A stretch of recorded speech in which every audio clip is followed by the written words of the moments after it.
Crunchfire Technologies, Inc. And he's also on the board member of New World Angels, a charter member of the Miami Innovation Fund, and an investor in Play2Shop.com and Bioceptive.com, among many other things, and a great person, Frank. Please welcome Frank.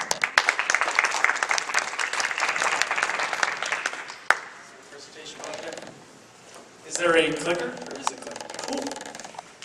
So you're all looking at me and you're saying, why does this guy have a flag in his pocket, right? Well, the answer is today was a very special day for me. Today, I became a citizen of the greatest country on earth, the United States of America. God bless America. Hard test. Yes, it was tough. And, okay, so let me start by asking, are the mentors in the room? Yep. Can I ask them to stand up, please? Okay. These guys are doing all the hard work. I'm just here to have some fun. So what I'd like everybody to do is on the count of 3, join with me and say thank you to your mentors. 1, 2, 3. Thank you!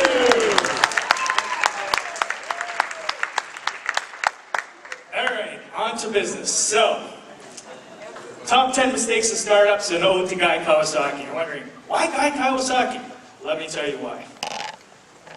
Earlier this year, we sponsored something called the Startup Bus. What's the Startup Bus? Think Startup Weekend on steroids. We got together a bunch of teams, 7 or 8 across the country, including Mexico. Spent 72 hours on a bus. 2,200 miles approximately, ending in San Antonio, Texas.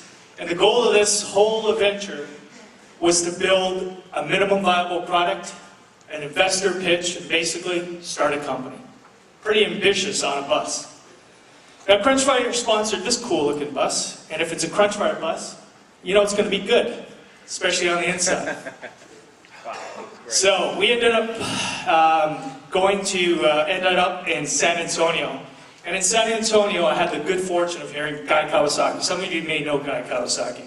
He's probably one of the most famous investors, entrepreneurs, and speakers, authors in all of Silicon Valley. Wrote The Art of the Start. I had the good fortune of seeing Guy Kawasaki speak in San Antonio at a great company, Rackspace, their headquarters. They sponsored the whole event. It was awesome. And his speech just resonated with me. And that's why I thought, you know what? I'm not going to copy it, but I'm going to improve it for my purposes. So this is what I'm going to be talking about today. So a little background on me. You heard some things said. This is one of my favorite philosophers, Yogi Berra, former manager of the New York Yankees, known for saying some pretty cool stuff. Look him up. You'll have a lot of fun reading his stuff. The reason I like this one is we're all faced with choices in life.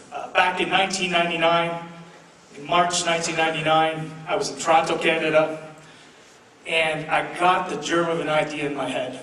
And it was an idea to start a business, and I just started obsessing on this idea, and I couldn't get it out of my brain. So I sat there and I went, you know what? I'm 32 years old, have a 1.5-year-old, mortgage, debts, a little bit of money in the bank, making $160,000 a year, pretty good job, software sales guy. And I said to myself, you know, if I don't take this fork, if I don't take this chance now and try to start something, I don't know if I'll ever do it. This may be the time. So like you, I'm sitting in the audience. I felt the same way you felt at this point in your life. Do you take the chance? Do you go to the next step? I did. So this was October 2000. So it was an interesting picture. I look goofy, as I usually want to do. I always take goofy stuff. I'm not afraid to embarrass myself to get noticed. This was during the dot-com era. Anybody here take part in the dot-com? Okay, so you know how insane that period of time was, right? You know, you come up with an idea on a napkin, hand it to a VC, gives you $10 million. It's like, woo, path to riches, right? It was pretty awesome. Well, someone didn't tell me this in October 2000. October 2000, the world imploded. It was like, business just stopped in the dot-com era. It was dot-com nuclear winter. So, what we did was, we realized, what I realize now as I look at Guy Kawasaki's 10 mistakes, is we made most of them. We making most of these mistakes. So what was hiding behind this smile was a tremendous amount of fear. We were in a situation where we were going to go, probably shutting the doors. And if we didn't the only way not to shut the doors was to get out there and sell. And that's what we decided to do. So we decided to take all the right things that we were supposed to do and started implementing. Get rid of the mistakes and started implementing. And the answer and the result was actually pretty awesome. We ended up raising $8.5 million in venture capital. In 2006, we had a public IPO in Toronto, Canada, on the Toronto Stock Exchange. We raised over $30 million. We proceeded to take that money, build up the business, and eventually we got so attractive to a third party that they bought us for over $120 million. Thank you. A win. This was my second birthday. I always consider this my second birthday. This was the day I achieved financial freedom. Pretty much could do whatever the hell I want. That's why I like it so much. So, on to the lessons. This is, I'm just going to use an analogy. This is your eureka moment. You're walking in today, you walk into this place and you put your hand on the doorknob and you go, all of a sudden this idea hits you. Why can't we have doorknobs with brains? So you decide you're going to form the Disruptive Doorknob Devices, Inc. company. It's a doorknob that's going to be the Nest for doorknobs. It's going to control the environment. Every time you walk in, the lights are going to turn on. It's going to know who you are. It's going to unlock the door. It's going to set the temperature in the room the way you want it. It's going to turn on your fans, your TV, your computer will be ready. You're thinking, wow, this is an awesome idea. Why hasn't somebody thought about it? So you take it, you decide, you know what, the logical thing to do is try to raise some money. Let's get some investors and start a company. So the first mistake you make, I don't know where I plug this, there we go, is you realize, you know, as you're doing your work, you think, there's about 100 million companies, 100 million buildings in the US. You've done some research. And you figure, wow, 100 million buildings, 10 doorknobs per building, that's a $1 billion doorknob market. Wow. So you say, all I have to do is capture 1% of that market, which is 10 million doorknobs, and at our average selling price of $100, we've got $1 billion business. It's amazing. So you start selling this story to venture capitalists, and they're talking to you, and you realize it's all BS. The reason it's BS is that you've never built a business before, you don't know the first thing about manufacturing, and you don't have a prototype. This is the investor speaking. This is what I hear when I hear that story. Be careful about taking a big market and turning it into 1% and saying you're going to capture that.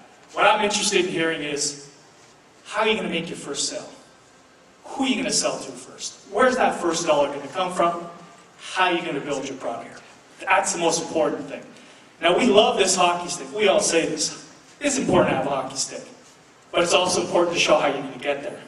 Telling me that you're going to generate 10 million doorknob sales next year is pretty ambitious, probably unlikely. Be careful about your credibility. Another thing that's a real mistake is scaling too soon. That means building your business before you're ready.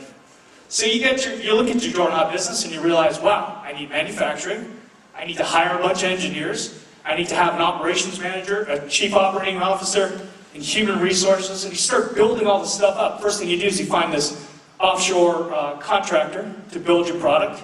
They're going to charge you, an amazingly low price of only $20,000 a month retainer, plus $15 a month per unit. But you have to commit to 10,000 units whether you build them or not. So you're like, no problem, I'll go ahead and do that. So you end up scaling too soon. You hire too many people, you build too fast, and before you know it, you're dead. The secret is, as my partner said to you last week, I'm sure, incremental validation is the key. Try to do the most you can with the least amount possible. I think Steve covered this pretty well. Partnering is BS. In other words, when I hear the word partnering and he hears the word partnering, we hear bullshit. What I want to say, though, there's a distinction between partnering and distribution. If you can show distribution, the relationship leading to distribution of your product, and a commitment from that distributor to distribute your product, That's different. That's not partnership, that's sales. That's important. Another thing that people do that is a weakness is pitching instead of prototyping, instead of building. Spend all your time trying to raise money and very little time building your business. That's a horrible way to start. If I look back at where I was in 1999 to start my business versus what it costs to start a business today, it's a factor of 1/50th. For 25,000 bucks, I could have built a working prototype of what I had back in 1999. There is no excuse today to not have a minimum viable product. This is the best time in history to build a tech company, if you're building a tech company. It's never been cheaper, and it's never been easier. And when you do it that way, instead of talking hypothetically to your investor, you're talking with something tangible. They will pay attention. A demo sells. This one's always been one of my favorites. Too many slides. This is straight from Guy Kawasaki, from The Art of the Start. I'll show you an example of what not to do. I got this last week. There's nothing more boring than a slide like this, where no one can read it. But what's even worse is when the presenter says, weaknesses, threats, and barriers to entry. We believe that we have developed a profitable track record. And they read the slide. I sit there and you go, not only does this slide suck, you're actually going to start reading this to me? Why am I here? Why are you here? Why don't you just leave the slide, leave the presentation, and go? Don't do this. Be clear, concise, and compelling. One of my favorite phrases.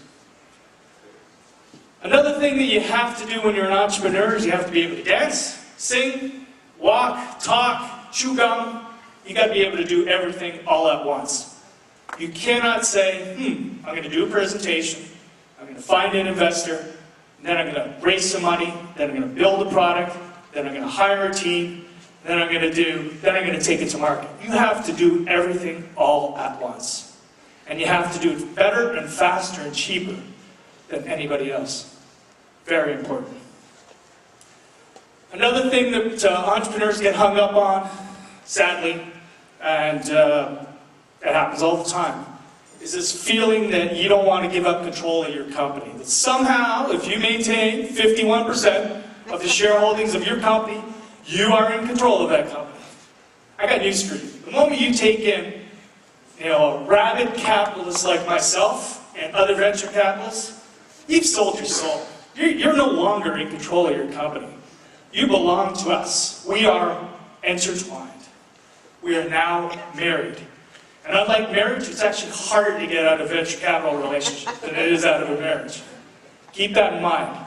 But the beauty of it is that if you do it right, it doesn't matter. Dilution is good. If at every time you own less, you own more in total dollar value. If you own 2% of a $100 million company, that's $2 million. 100% of a zero value company is zero. Very important to keep that in mind. This one? Yes. There we go. Another thing that we hear about, this is where we're often torn, but where we're torn is by the understanding of the entrepreneur. The entrepreneur thinking that a patent stops me from competing against you is wrong. Patents do not give you defensibility, they give value to your company. You do not, typically as an entrepreneur, you will never have the money to fight off Google if they decide to come after you. Because if they're infringing on your patent, you're going to attack them, they're going to laugh at you. But what that patent will do, if done right, it will actually lead to value for your company. So that's the key. The key is, does this patent do something? Does it block someone from doing something? And if it does, it may have value. But I would rather put my money into building a company, putting my money into building patents. This is something that I have a pet phrase for, and it's if two people agree on everything, one of them isn't necessary. Don't hire people like you. Hire people that you like, but hire people that will give you a different opinion. If you're an engineer, don't hire a bunch of engineers if you're a startup. You need people that can sell. If you can't sell, find people that can sell. If you're an engineer, if you're a sales guy, find a technical co-founder. That's a great combination. Great sales guy with a great technical co-founder, awesome combination. That's really important. And this is something that we all think is, yeah, it's our job to make friends with our investors, to be, go to golf with them. They love me. Well, I got news for you. The VC doesn't give a crap about you. What he cares about is the investment. They want to make 10 times on their money. And if you're a good guy and help them make 10 times on their money, that's awesome. That's even better. They'll love working with you. But the idea that you can cover up mistakes by making friends with your venture capitalists, I'm sorry. The moment it goes wrong, and the moment you don't live up to expectations, you may get a little bit of a break if they like you. But if you keep consistently not performing, you'll be out of there. That's just the way it is, friendship or not. So keep that in mind, which leads to one of the things I think is truly important in life. Rather than over-promising and under-delivering, you've got to under-promise and over-deliver. That's how you keep your venture capitalists, your angels, people that follow you happy, your customers happy.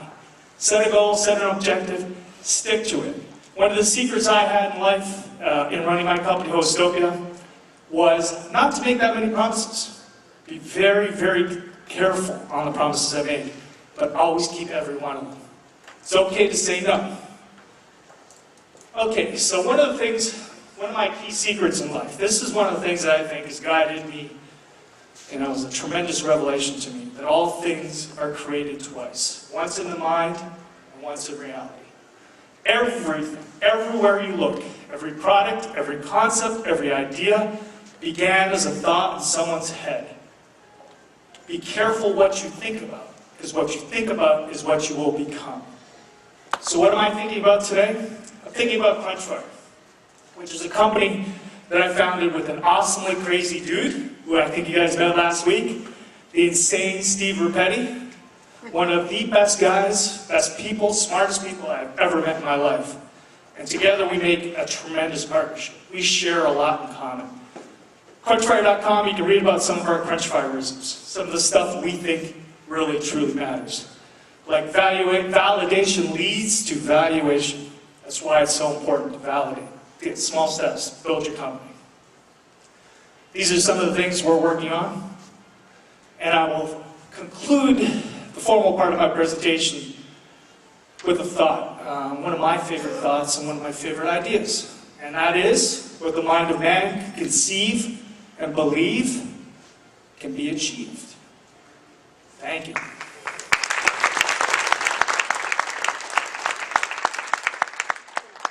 Oh, we're opening it up for questions. Oh no.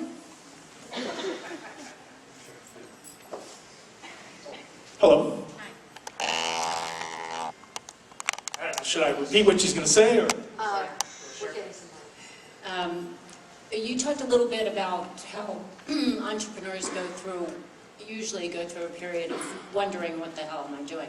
And I call it entrepreneur terror. So when you go through that, what gets you through it to continue versus to say, I can't handle this, I have to get a job, especially with, a family? Well, thanks for the easy questions. I honestly, I think it's just a personal decision. It's what you want to do in that situation that matters the most. And I can't speak for everybody else, but usually when I'm faced with adversity, I look for the benefit in the adversity. I always believe every setback has the seed of an equal or greater benefit within it. So in my mind, if I'm faced with a challenge and I've been given something that looks like I can't overcome, it's only because I haven't found the answer yet. So that's the way I look at it. It's a personal thing. Not everybody's cut out to be an entrepreneur. Not everybody's cut out for the craziness, the risk, the sleepless nights, the reliance on people that you can't control necessarily, everything. And the fact that a lot of people's livelihoods might be in your hands. It's a tough thing. So I don't wish it on anybody. But if you want to achieve great success in life, you want to get financially successful, I give you two pieces of advice. Find your own dream and follow it, which I'm sure some of you will in this group, or find a company that has a dream that you can follow with a great founder and a great company and a great entrepreneur, and that's generous enough to help you share in that success. There's two ways to succeed. I want to get your opinion on a hypothetical. Let's say, for example, example, I wanted to start a business in a hat industry, marijuana. Hey, why not? I was just wondering what the process would be, because I know there's a lot of investors that are really eager to invest in anything marijuana related. What the process would be to go into an IPO, and how easy it would be. Honestly, as far as hypotheticals go, I love pot. I've got nothing against it. In fact, I'm amazed that you can make money on it now legally. It's awesome. But as far as an IPO is concerned, I have no insight into that. But what I can say is, find yourself an investor. So one of the keys to finding investors is finding investors that are interested in what you're doing. Don't sell an idea, financially or otherwise, to someone that doesn't give a crap about what you're doing. So people bring me jewelry deals. I'm like, dude, I don't wear jewelry. I'm not interested in jewelry. I don't care how much money I can make with the jewelry. It doesn't interest me. The thing you want to do is not turn off a potential investor. Find someone that matches up. Do your research. Find someone that matches up with your interests, your ideas, and expectations, and then pitch your product that way. You'll be way more successful. Go ahead. All right. So a couple of quick questions. One is, have you enjoyed more being an entrepreneur or being a VC? And two is, how do you compare yourself as VC, being an entrepreneur before, versus other VCs that have never been an entrepreneur?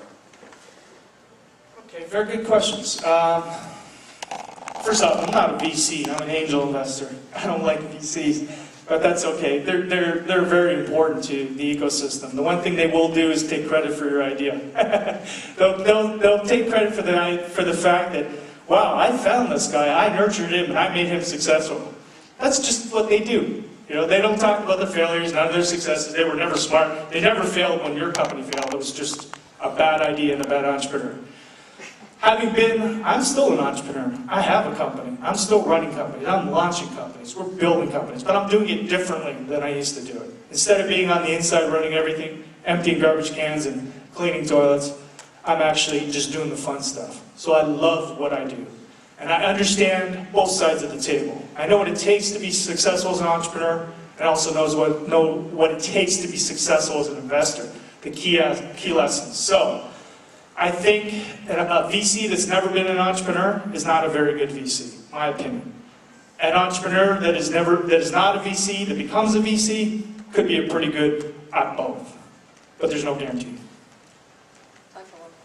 I have a proof of concept that recently won a huge competition in Miami, and I've been talking to 4 developmental companies, all locally based, to build the MVP.